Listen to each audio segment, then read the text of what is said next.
Hey guys, welcome back to my channel. So today I want to hop on and do a up-close look of this Michael Kors bag. But before I get started, I do want to say thank you to those of you who have subscribed, and if you haven't subscribed already, please consider doing so.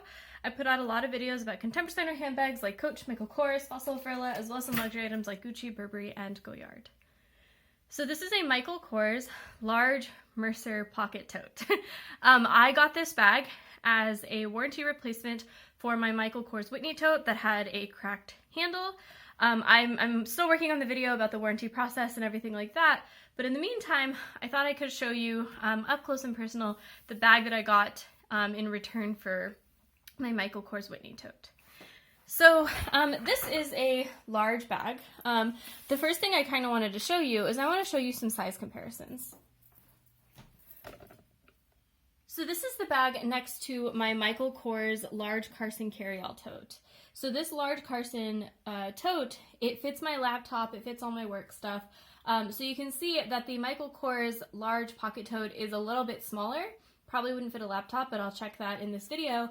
But it is still a very sizable bag. So if you are someone who carries something like a Surface or an iPad, it would certainly fit in there. But it is a little bit more structured, so that's kind of a good comparison point to think about size. Another comparison you might make is with a Longchamp bag. So this is a Longchamp Le Plage small tote, and you can see that the Le Plage small is a little bit smaller than the Michael Kors pocket tote. The Le Plage is also, I think, probably the same width as the Michael Kors bag. They're very similar, at least, and like on the bottom. And the Michael Kors tote is a little bit more structured, so I wonder how that would affect like the capacity of each. But they are kind of similar in size, although the Michael Kors tote is a little bit taller than the Longchamp tote. So next I wanted to show you some of the details of the bag. Now obviously this is called a pocket tote, and that is because of this pocket right here on the front of the bag. You can see this pocket is a nice big pocket, like that's my hand, it's much bigger than my hand. The interior of the pocket is leather lined here, and then it has a gusset there on the side, and then the interior, it's a little bit hard to show because it is black, but it is also leather down in there. The pocket, the button of it says Michael Kors right there. Let me turn off my light so it's less bright. And then the rest of the front of the bag is fairly simple. You have a charm here that is a little lock. You can see it says Michael Kors. It's not actually a working lock. I think it's just a charm. And then you have just the Michael Kors logo there. You can see this pebbled leather is actually very pretty. It's a nice shiny pebbled leather. It feels nice to the touch. It doesn't feel terribly thick, but it does feel very nice just to touch it. The front of the bag also has these top handles. So this is a top handle bag with a shoulder strap. The top handles are attached to the bag with this little leather bit right here. You can see that. That's a smooth leather detail, and the straps are also a smooth leather as compared to the pebbled leather of the actual bag. You can see that the handles do have a rolled shape, so they are a little bit more 3D than like a flat handle, and then the charm just attaches via this loop. The only other detail on the front of the bag, of course, is you can start to see the shoulder strap attachment. So the clip for the shoulder strap is very nice.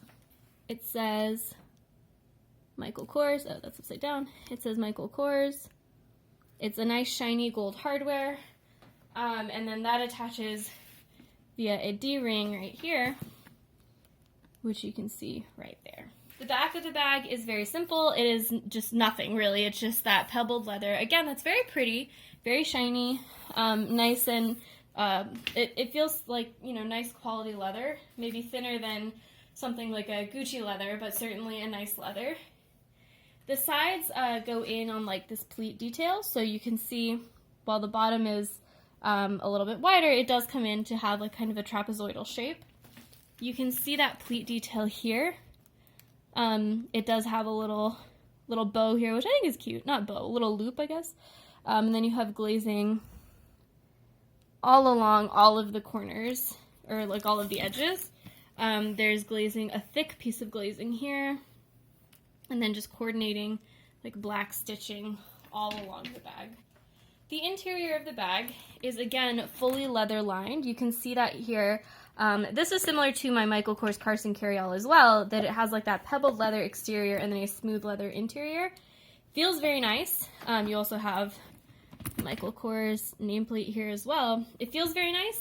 I just wonder if it's going to get scratched up if I put things in here that are a little sharper. So it does make me a little bit nervous, but it feels very luxurious. It unfortunately also has the consequence of making the bag really heavy. One thing I did want to do is weigh the bag because when I first got it, it felt incredibly heavy. So I have a little postal scale here, and I don't know if you're going to be able to read this, but it does say that the bag is basically 2 pounds and 10 ounces. It's almost 3 pounds of a bag, a completely empty bag.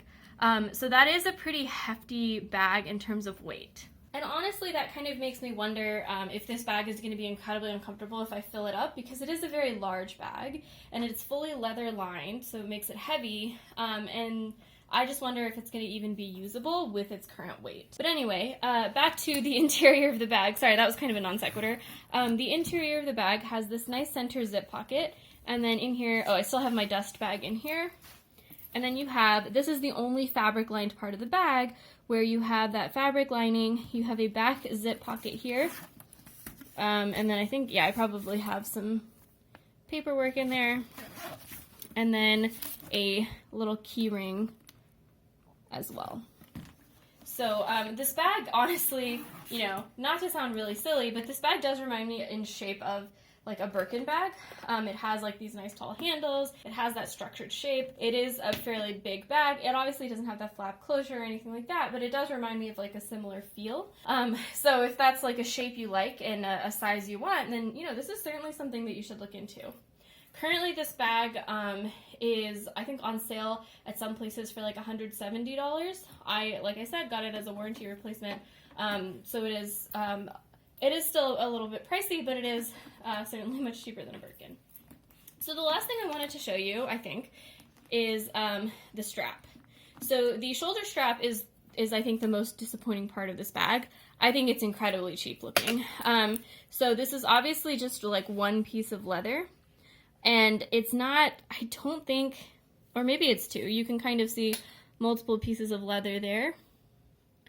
But I just don't understand why they decided to put a stitch down the middle instead of stitching it like on the sides like a typical like stitched crossbody strap. You know, for example, I have a Coach crossbody strap here. You just have the stitching all along the sides. It creates kind of a nice little pillow of leather right there. You know, it's a nice look, nice and clean, nice and standard. I don't know why they didn't do that. This to me just looks so incredibly cheap. It almost looks like fake leather that's been like glued together or something. So not impressed by that. The adjustment mechanism is interesting. It's these little buttons instead of like a buckle closure. That could be good, I guess, if you often get buckles like caught in your hair or something. But it does seem less convenient to me than like the alternative. But, you know, it's unique and it's a different style. But yeah, the shoulder strap in general of this bag is just, I'm unimpressed by it. That said, with a bag this heavy and this big, I'm not sure I would ever use the shoulder strap. I think it would be incredibly uncomfortable on your shoulder to wear it with the shoulder strap. And I certainly can't wear this crossbody, that's for sure. So I don't know how big of a deal that is to me. So now I wanted to just look at what fits in this bag. The first thing I have is my 14-inch Lenovo X1 Yoga. So you can see that it actually looks like it's a little bit bigger than the bag itself, so I don't think it's going to fit in here. Yeah, it's definitely not going to fit. So a laptop, or like a standard size 14-inch laptop, is certainly not going to fit in this bag. But obviously, you know, other things will fit in this bag. For example, if you're someone who carries a lot of paperwork around, here's an 8x11 sheet of paper. You can certainly fit this in, like, no problem. If you have an 8x11 or 8.5x11 notebook, it'll fit in. The other thing I wanted to check about this bag, though, is, you know, just beyond paperwork and other flat, nice shaped things, this bag is very structured, and it does come in a lot at the top, and this middle compartment right here does take up a lot of room in the bag, so I wonder how much that affects the usability. In particular, I wonder if a Nalgene bottle is too thick to really fit comfortably in this bag.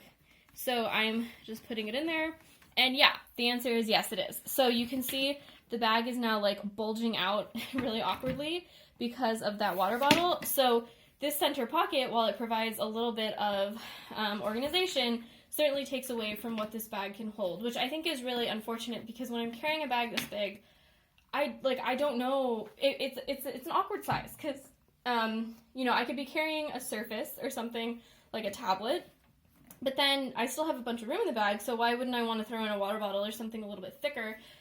And so that center zip compartment takes up a lot of room, and yeah, I don't know. The design of this bag may not be the most practical for the size of it. So the other thing I noticed about this bag is this front pocket, right? So this front pocket does have gussets, so maybe it can come out a little bit, but it is still a very flat pocket.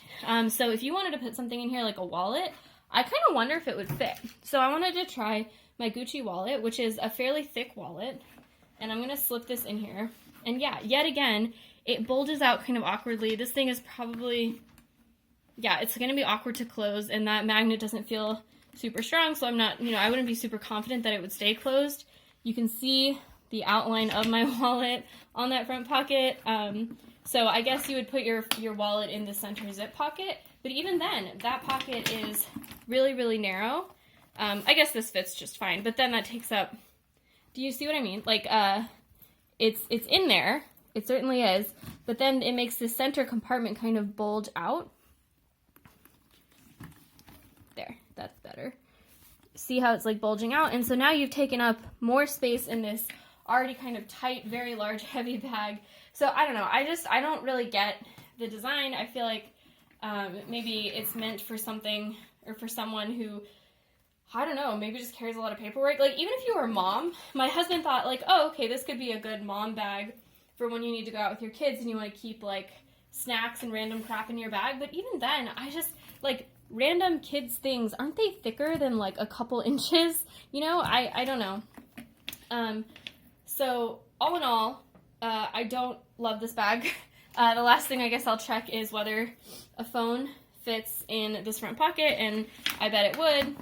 Yeah, so the phone fits, because phones are fairly narrow, which is great, but I mean, I guess if that's what you want to carry in the front of your purse, that's great. But if you're someone who like takes the bus to work, or otherwise kind of needs like easy access to their SLGs, I don't think this front pocket's really going to do much. It's a beautiful bag, really, honestly. It's a beautiful bag. It's well constructed.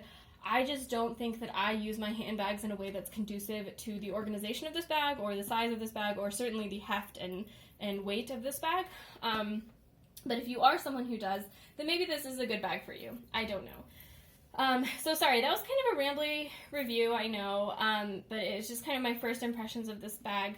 It's a beautiful bag. I just don't know if I should keep it or if I should try to sell it. It is listed on my Poshmark right now, because again, I don't think I'm going to get the use out of it that I would have gotten out of something like my Whitney tote, but, you know, it is a beautiful bag.